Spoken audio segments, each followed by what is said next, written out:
Assalamu alaikum dear students.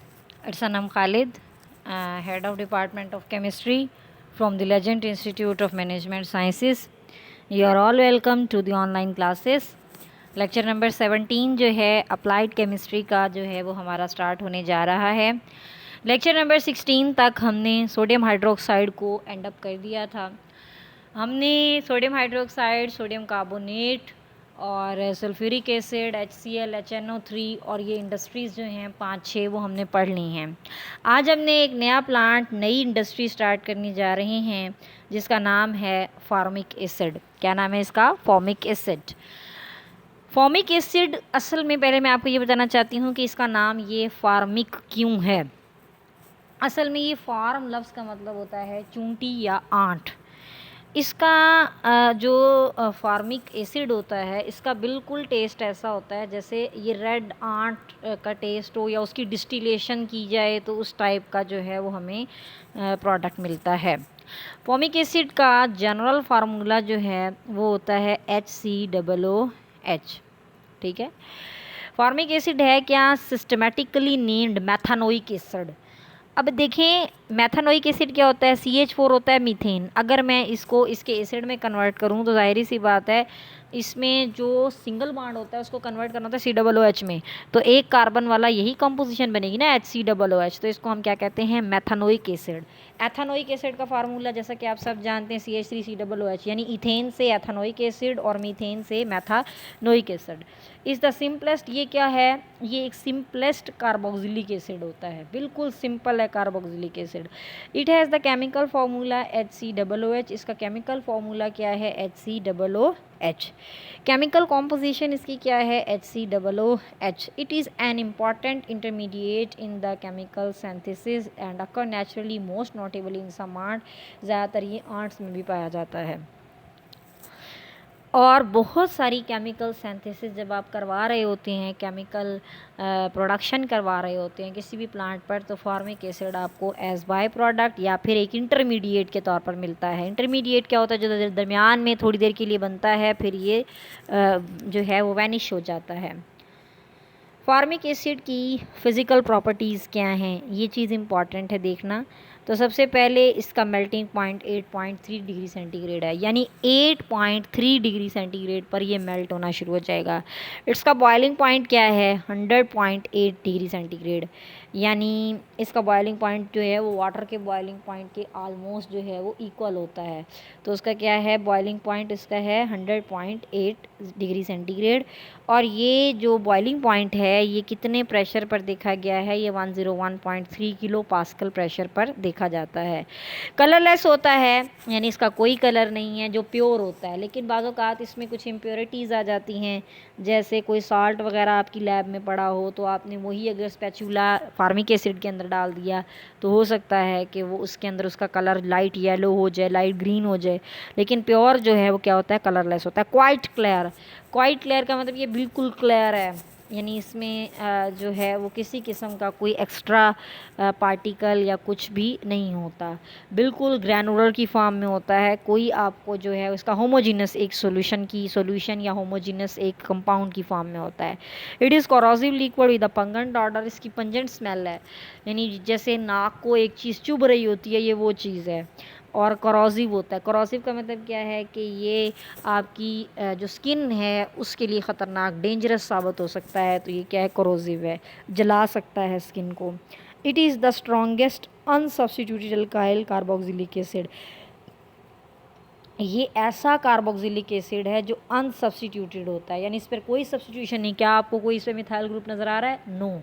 तो ये अनसब्स्टिट्यूटेड alkyl group होता है। सिंपल से इसका फार्मूला क्या है? HCOOH। इसके अंदर कोई मिथाइल ग्रुप नहीं है, कोई इसके अंदर इथाइल प्रोपाइल कुछ भी नहीं है। सिंपल क्या है इसमें? सिंपल जो है इसमें हाइड्रोजन है और कार्बोक्सिलिक ग्रुप है। डेंसिटी डिपेंड करती है टेम्परेचर के साथ। जब आप टेम्परेचर बढ़ाएंगे इसकी डेंसिटी क्या हो जाती है? चेंज हो जाती है। कुछ प्रॉपर्टीज़ इसकी इमेज की फॉर्म में भी हैं, देखें अब ज़रा। फॉर्मिक एसिड जो है वो कलरलेस लिक्विड होता है, having a highly pungent penetrating order at the room temperature.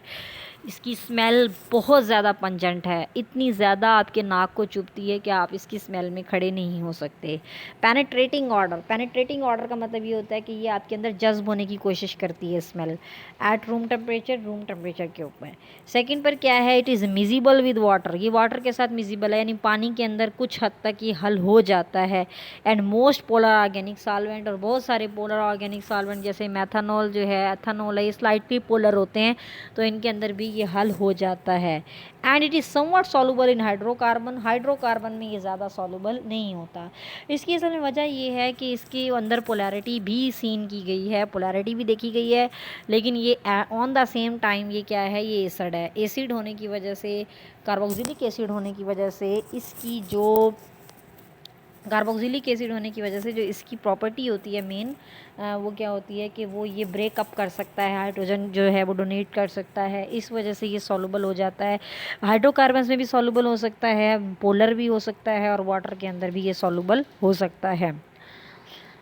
तो प्रॉपर्टीज़ में हमने क्या पढ़ा, कलरलेस है, पंजेंट स्मेल है, पेनिट्रेटिंग ऑर्डर होता है, बॉइलिंग पॉइंट हमने पढ़ा 100.8 है, मेल्टिंग पॉइंट इसका 8 पॉइंट समथिंग था। तो ये जो इसकी मिजिबल होती है, इसकी मिजिबिलिटी होती है, ये क्या होता है कि ये वाटर के साथ हल हो जाता है, ऑर्गेनिक में भी हल हो जाता है, इसके अलावा ये पोलर ऑर्गेनिक सॉल्वेंट में भी हल हो सकता है। अब आप सबको इसका स्ट्रक्चर स्क्रीन पे नज़र आ रहा है। सबसे पहले हम इसका लीवर स्ट्रक्चर जो है उसको डिस्क्राइब करना चाहते हैं कि इसका लीवर स्ट्रक्चर जो है वो कैसा है। तो लीवर स्ट्रक्चर के लिए ज़रा इस फार्मूले को देखें। आप सबको पता है कि हाइड्रोजन के पास कितने इलेक्ट्रॉन होते हैं, एक। तो ये जो मैंने डॉट लगाया ये हाइड्रोजन का इलेक्ट्रॉन है। इस हाइड्रोजन के पास भी कितने इलेक्ट्रॉन है, एक। ये जो मैंने डॉट लगाया ये इस हाइड्रोजन का इलेक्ट्रॉन है। ये क्लियर हो गया, हाइड्रोजन के पास कितने इलेक्ट्रॉन है, एक इलेक्ट्रॉन है। अब अगर हम देखते हैं कि कार्बन के पास कितने इलेक्ट्रॉन हैं, आप सबको पता है कि कार्बन का जो वैलेंस शेल है उसमें इलेक्ट्रॉन होते हैं 4। अब मैं आपको कार्बन के 4 गिन के दिखाती हूँ। इसको हम ज़रा दूसरे मार्कर से ये देखें। अब आपने ग्रीन मार्कर वाले देखने हैं, 1 2, और कार्बन में मैंने भी आपको कितने बताए, 4 हैं, ठीक है ना। 1 2 और ये 3 और ये 4, ठीक है। ऑक्सीजन में कितने हैं, 6, ये हो गए ऑक्सीजन के 6। और इस ऑक्सीजन में कितने हैं, 1 2 3 4 5, और ये छठा जो है वो इधर शेयर हो गया। तो ये एक ग्रुप होता है HCOOH यानी फार्मिक एसिड का। और फार्मिक एसिड में ये कंसीडर किया जाता है कि इसके अंदर कोई अल्काइल ग्रुप नहीं है, ये अनसब्स्टिट्यूटेड जो है वो कार्बोक्सिलिक एसिड होता है। और मोस्ट ऑफ द टाइम ये क्या होता है, ये सिंपलेस्ट बहुत ज़्यादा है। फॉर्मिक एसिड को मैथनोइक एसिड भी कहते हैं। इसका जो स्ट्रक्चर है वो ये होता है कि इस साइड पर भी हाइड्रोजन होती है, ठीक है, और आपके पास यहाँ पर COO और साथ में OH। यहाँ पर हाइड्रोजन पर पॉजिटिव चार्ज है, ऑक्सीजन पर नेगेटिव है। ये आपको थोड़ा बहुत जो है उसका आइडिया होना चाहिए। इसमें कार्बोनाइल ग्रुप होता है COO। जो एसिड होता है इसके अंदर कार्बोनाइल ग्रुप भी है, और हाइड्रोजन और ऑक्सीजन के दरमियान हाइड्रोजन बॉन्डिंग भी होती है। फार्मिक एसिड का अगर एक बॉल स्ट्रक्चर देखें तो बॉल स्ट्रक्चर हमारे पास कैसा बनता है, ज़रा इसको देखें। इसमें ये जो ग्रे बॉल है ये ऑक्सीजन है, ठीक है, और सॉरी इसमें कार्बन है, ग्रे बॉल। और ये जो वाइट बॉल है इसमें ये हाइड्रोजन है। और जो इसके अंदर रेड बॉल्स हैं ये क्या हैं, ये ऑक्सीजन है। तो इसका मेन स्ट्रक्चर जो है वो यूँ भी खोल कर दिखाया जा सकता है कि ये कार्बन है, कार्बन की बजाय उसने कॉर्नर बना दिया है, ठीक है, डबल बॉन्ड O, और यहाँ क्या आ गया OH। तो ये क्या है, सिंपल फार्मिक एसिड है, या इसका नाम क्या है, मैथनोइक एसिड है। तो इसका आपको लीवर स्ट्रक्चर भी आना चाहिए, आपको इसको बॉल स्ट्रक्चर भी आना चाहिए, और आपको इसका बॉन्ड स्ट्रक्चर भी आना चाहिए। ये वाला बॉन्ड स्ट्रक्चर है, ये वाला बॉल स्ट्रक्चर है। बॉल कहते हैं जिस जो गेंदों से ज़ाहिर किया जाए, ठीक है, और ये वाला आपके पास जो है वो लीवर स्ट्रक्चर है। तो आपने इसके तीनों स्ट्रक्चर्स जो हैं वो बहुत अच्छे तरीके से देखने हैं। नेक्स्ट में देखें, अब इसकी हमने पढ़नी है प्रिपरेशन। अब क्लास हमने आगे क्या पढ़ना है, हमने आगे देखना है इसकी प्रोडक्शन या इसकी प्रिपरेशन। तो आपने बेटा इसके साथ साथ नोट्स जो हैं वो लाजमी तैयार करने हैं, क्योंकि हार्ड फॉर्म में जो हैं वो इसके सीनियर्स के पास भी नोट्स नहीं हैं, लेकिन ये मटेरियल जो है वो आपने अच्छे से ज़रा देखना है। सबसे पहले आपने करना क्या है, आपने लेना है, पहले स्टेप देखते हैं, मैथनॉल लेना है। मैथनॉल में आपने मिक्स करना है कार्बन मोनोऑक्साइड को, ठीक है। आपने क्या लिया, मैथानोल। मैथानोल में आपने मिक्स किया क्या, आपने मिक्स किया कार्बन मोनोऑक्साइड, ठीक है। इन्हें कंबाइन किया in the presence of a strong base. Strong base जैसे सोडियम हाइड्रोक्साइड है या कोई भी अल्कली है, आपने उसकी प्रेजेंस में क्या किया है, आपने इन दोनों को ऐड किया। यहाँ तक बात क्लियर हुई है। आपने क्या किया है कि आपने ऐड किया है कार्बन मोनोऑक्साइड को और उसके साथ आपने मेथानोल को, मेथानोल और कार्बन मोनोऑक्साइड को आपने ऐड किया तो आपके पास क्या आ गया, आपके पास आ गया मिथाइल फार्मेट। ये मिथाइल फार्मेट है, ठीक है। According to the chemical equation, chemical equation के मुताबिक जो है उसने लिख दिया कि ये जो है वो आपकी केमिकल इक्वेशन है। मेरे ख्याल से आप लोगों को क्लियर हो गया। क्या हमने किया, मेथानोल लिया, मिथाइल अल्कोहल, उसके अंदर हमने ऐड किया कार्बन मोनोऑक्साइड। जैसे ही हम मिथाइल अल्कोहल में कार्बन मोनोऑक्साइड को डालते हैं तो आपको क्या मिलता है, HCO2CH3 यानी मिथाइल फार्मेट। अब इंडस्ट्री में ये रिएक्शन परफॉर्म किया जाता है लिक्विड फेज़ में। लिक्विड फेज़ का मतलब ये है कि उसके अंदर जो आपकी फेज़ चल रही है वो क्या है कि उसमें गैस को कन्वर्ट कर दिया लिक्विड में एलिवेटेड प्रेशर पे, यानी बहुत ज़्यादा इसमें जो प्रेशर होता है वो हाई रखा जाता है टिपिकल रिएक्शन कंडीशंस में। और वो रिएक्शन कंडीशंस क्या हैं कि 80 डिग्री सेंटीग्रेड टेम्परेचर है और 40 एटमॉस्फेयर जो है आपका वो क्या है, प्रेशर है। The most widely use base is sodium methoxide. इसमें जो बेस इस्तेमाल होती है वो सोडियम मैथऑक्साइड की होती है, यानी मैथऑक्साइड OCH3Na की जो बेस है वो इस्तेमाल होती है। हाइड्रोलाइसिस फिर इसकी आपने करनी है हाइड्रोलाइसिस। जब आप इसकी हाइड्रोलाइसिस करेंगे तो आपके पास मेथानोल आएगा और वापस क्या आ जाएगा, आपके पास फार्मिक एसिड आ जाएगा। तो बच्चों आपने किया क्या है इसमें, सबसे पहले आपने मेथानोल या मिथाइल अल्कोहल में डाला कार्बन मोनोऑक्साइड। जैसे ही आपने मेथानोल में कार्बन मोनोऑक्साइड डाला आपके पास प्रोडक्ट आया मिथाइल फार्मेट। मिथाइल फार्मेट में आपने जब वाटर डाला तो आपके पास क्या आया, मिथाइल अल्कोहल, और साथ में क्या आपके पास आ गया, formic acid. Efficient hydrolysis of methyl format, जो एफिशिएंट हाइड्रोलाइसिस होती है मिथाइल फार्मेट की, वो रिक्वायर करती है लार्ज एक्सेस ऑफ वाटर। इसमें बहुत सारी अमाउंट में हमें वाटर चाहिए। Some route proceed indirectly by first treating with the methyl formate with ammonia to form formamide which is then hydrolyse with sulphuric acid. अब वो कहता है कि बाद औक़ात इसमें और भी बहुत सारे लंबे से स्टेप्स होते हैं जो कि अभी हम आगे फर्दर पढ़ेंगे। तो पहले सिंपली स्लाइड को ज़रा रिवाइज करते हैं। हमने किया क्या है, हमने पहले बनाया मिथाइल फार्मेट। मिथाइल फार्मेट कैसे बनाया, मेथानोल में डाला कार्बन मोनोऑक्साइड तो हमारे पास क्या आ गया, मिथाइल फार्मेट। लेकिन ये आपने रिएक्शन किसकी बेस में, बेस की मौजूदगी में रिएक्शन आपने करवाया।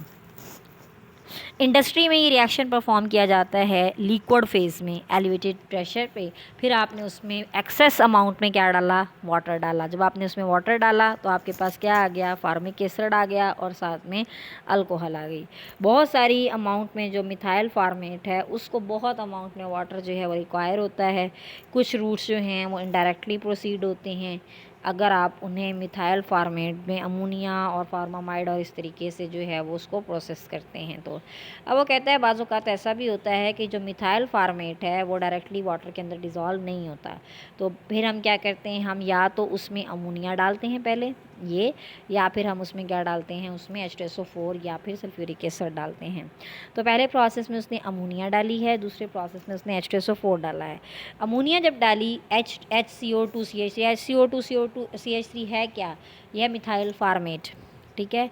जब उसने ये डाला तो आपके पास क्या आ गया, आपके पास जो आपकी प्रोडक्ट आई है वो अमाइड की फॉर्म में आपको मिल गई और दूसरी साइड पर आपको क्या मिल गया, CH3OH2, ठीक है। यानी आप ये 2 नहीं है यहाँ पर, ये है अल्कोहल, ठीक है। नेक्स्ट में फिर ये होगा कि ये जो आपके पास अमाइड बना है HCONH2, ये अमाइड आपको वाटर में in the presence of sulphuric acid जाएगा तो ये आपको क्या बना देगा, आपको ये बना के देगा फार्मिक एसिड और साथ में अमोनियम सल्फेट, ठीक है। यानी कि वो कहता है कि ये रिएक्शन बाज़-औक़ात हमारे लिए ऐसे मुश्किल हो जाता है कि मिथाइल फार्मेट जो है वो डायरेक्टली वाटर के अंदर डिज़ोल्व होकर आपको फार्मिक एसिड प्रोवाइड नहीं करता। उस सिचुएशन में आपने क्या करना है कि पहले आपने उसे अमाइड में कन्वर्ट करना है, फार्मेट को अमाइड में कन्वर्ट करने के बाद फिर आपने उससे फार्मिक एसिड बनाना है। तो कैसे करेंगे ये, वो हम इस तरीके से करेंगे कि फार्मामेट देखें, आपका HCO2CH3 फार्मेट था, उसके अंदर आपने जब अमोनिया डाली तो आपको अमाइड मिल गया, अमाइड के साथ अल्कोहल मिली, अमाइड में आपने वाटर डालना है in the presence of H2SO4, तो आपके पास क्या आ जाएगा, डाई अमोनियम सल्फेट। ये बेटा 4 है इसके नीचे, यानी ये डाई अमोनियम सल्फेट है, और साथ में आपको क्या मिल गए, फार्मिक एसिड। तो ये रिएक्शन जो हैं वो इस तरीके से होते हैं इसके, कि आपने सबसे पहले ये देखना होता है कि आपका जो रिएक्शन है क्या वो डायरेक्टली वाटर के अंदर डिज़ोल्व हो पा रहा है। अगर तो वाटर के अंदर डिज़ोल्व हो पा रहा है तो ठीक है, अदरवाइज़ आप उसे डिज़ोल्व नहीं कर सकते। नेक्स्ट देखें, नेक्स्ट इस प्रोसेस का जो है वो एक सीरियस डिसएडवांटेज कंसीडर किया जाता है, और वो है क्या, डिसएडवांटेज इस प्रोडक्ट, इस प्रोसीजर का ये होता है, is need to dispose the ammonium sulphate. आपको अमोनियम सल्फेट को डिस्पोज करना पड़ता है, जो अभी बना था ना NH4 2 SO4, ठीक है, जो कि बाय प्रोडक्ट होती है। This problem has led some manufacturer to develop energy efficient method of separating formic acid from the excess water used in the direct hydrolysis. वो कहता है कि डायरेक्ट हाइड्रोलाइसिस ज़्यादा आसान थी। जैसे अभी आपने पढ़ा ना, ये एक पीछे थी, ये वाली जो मेथड था बेटे, इसके अंदर ये डायरेक्ट हाइड्रोलाइसिस थी। अगर आप इसे गौर से ज़रा दोबारा देखें तो इसमें क्या हो रहा था कि इसके अंदर जो आपका ये मेथानोएट था, या जो आपका फोमामाइड तो बना ही नहीं, आपका जो है ये था मिथाइल फार्मेट था। ये वाटर के अंदर अगर डायरेक्टली डिज़ोल्व हो जाता है फिर तो ठीक है, लेकिन अगर आपको ये इनडायरेक्टली डिज़ोल्व करना पड़ता है, यानी वो डायरेक्टली डिज़ोल्व नहीं होता, पहले अमोनिया डालते हैं फिर आप उसमें H2SO4 डालते हैं, वो कहते हैं इस रिएक्शन का फिर नुकसान ये होता है कि इससे बनता है अमोनियम सल्फेट, और उसको आपको डिस्पोज ऑफ करना पड़ता है, फेंकना पड़ता है, और फिर ये आपका बहुत ज़्यादा एनर्जी कंजम्पशन प्रोसेस कंसिडर किया जाता है कि इतना इंपॉर्टेंट आपका मटेरियल बना, लेकिन आपने उस मटेरियल को डिस्पोज ऑफ कर दिया। तो ये भी बात जो है वो केमिस्ट्री के लिहाज से क्या होती है, ये गलत होती है। तो इसका डिसएडवांटेज क्या हो गया, disadvantage of this approach is the need to dispose of the ammonium sulphate, कि आपको अमोनियम सल्फेट को डिस्पोज ऑफ करना पड़ता है, जो कि बाय प्रोडक्ट बनती है। This problem has led some manufacturers to energy develop efficient method of separating formic acid from the excess water used in the direct hydrolysis। वो कहते हैं अगर डायरेक्ट हाइड्रोलाइसिस की जाए तो उस हद तक तो ये रिएक्शन आसान होता है, लेकिन इनडायरेक्ट हाइड्रोलाइसिस जो है वो बहुत ज़्यादा इसकी मुश्किल हो जाती है।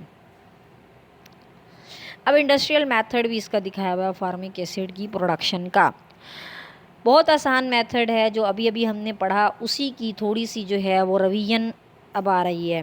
Industrial method formic acid production की क्या है, आपने पहले स्टेप में क्या करना है कि आपने लेना है मेथानॉल, उसमें कार्बन मोनोऑक्साइड डालिए, आपके पास क्या आ गया, आपके पास आ गया मेथानोएट, ठीक है ना।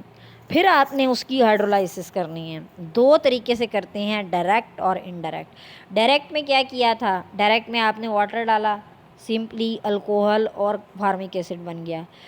अगर इसमें डायरेक्ट में होता ये है कि आपको बहुत ज़्यादा लार्ज अमाउंट में वाटर रिक्वायर होता है। बहुत लार्ज अमाउंट में अगर आप वाटर डालते हैं तो फिर तो ये रिएक्शन कैरी आउट हो सकता है, अदरवाइज़ ये रिएक्शन कैरी आउट नहीं हो सकता। फिर आप बाज़ औक़ात ऐसा होता है कि आपका ये जो फार्मेट होता है वो इस कंडीशन में नहीं होता कि आप उसको फर्दर एनालिसिस के अंदर लेकर जा सकें। फिर आप उसमें क्या करते हैं, फिर आप उसमें फॉर्मामाइड हाइड्रोलाइसिस करते हैं।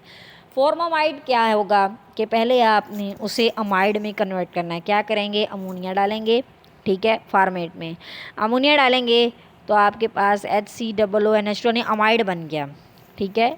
फार्मामाइड, इसे बोलेंगे फार्मामाइड, क्योंकि ये फार्मिक एसिड है ना, तो अगर बच्चों OH की बजाय NH2 लगाओ तो इसे फॉर्मामाइड ही कहेंगे। तो ये HCOONH2 क्या है, फॉर्मामाइड है। इसमें डाल दिया अल्कोहल। फॉर्मामाइड में जब फिर वाटर और H2SO4 डालेंगे, फिर आपको ऑन द स्पॉट लास्ट में क्या मिलेगा, बाय प्रोडक्ट इसमें आपको हासिल होगी अमोनियम सल्फ़ेट की। और साथ में आपको इसमें जो अमोनियम सल्फ़ेट होता है, इसका सबसे बड़ा डिसएडवांटेज भी यही है कि अमोनियम सल्फ़ेट को आपको क्या करना पड़ता है, डिस्पोज ऑफ करना पड़ता है। जबकि अगर सिर्फ डायरेक्ट हाइड्रोलाइसिस को ही कंसिडर किया जाए, फिर ये रिएक्शन बहुत अच्छा कंसिडर किया जाता है, क्योंकि फिर उसमें क्या होता है कि फिर आपको उसके अंदर जो है वो लार्ज अमाउंट में सिर्फ वाटर ही चाहिए, लेकिन आपको सिंपल से प्रोडक्ट मिलते हैं फार्मिक एसिड और मेथनॉल। तो ये इसका इंडस्ट्रियल मेथड था कि आपने करना क्या है, पहले आपने लेना है मेथनॉल, उसमें कार्बन मोनोऑक्साइड डालनी है। मेथनॉल में कार्बन मोनोऑक्साइड डालेंगे तो आपके पास क्या आ जाएगा, मेथानोएट का सॉल्यूशन आ जाएगा। ठीक है, और ये कंडीशन क्या होगी, 40 एटमॉस्फेयर प्रेशर रखना है, 80 डिग्री सेंटीग्रेड आपने टेम्परेचर रखना है। फिर आपने इसको एनालिसिस हाइड्रोलाइसिस में लेकर जाना है। हाइड्रोलाइसिस दो तरह की है, डायरेक्ट और इनडायरेक्ट। डायरेक्ट में क्या होगा कि जो फार्मिक एसिड है या फार्मामेट है उसे वाटर में डाल देना है। इनडायरेक्ट में क्या होगा कि जो आपका फॉर्मामेट है उसमें आपने अमोनिया डालनी है पहले, और उसे कन्वर्ट करना है अमाइड में। फिर आपने उसे सल्फ्यूरिक एसिड के अंदर डिज़ोल्व करना है, और एंड पे आपके पास बाय प्रोडक्ट क्या आ जाएगी, डाई अमोनियम सल्फेट और फार्मिक एसिड। तो ये था आज का आपका लेक्चर। स्टूडेंट्स, आपने इसको अच्छे से रिवाइज़ करना है और इसको नोट्स ज़रूर बनाएं इसके, क्योंकि इसके नोट्स आपके लिए बहुत ज़रूरी हैं। इसके नोट्स हार्ड फॉर्म में कहीं पर भी नहीं है, तो ये नेट से और कुछ बुक से मैंने देखकर जो है वो आपको लेक्चर पढ़ाया है, तो आप लोग इसके साथ साथ नोट्स प्रिपेयर करें। Thank you so much students. कोई आपका इशू हो, कोई मसला हो, तो आप मुझसे उसे जूम ऐप की क्लास में डिस्कस कर सकते हैं। अल्लाह हाफ़िज़।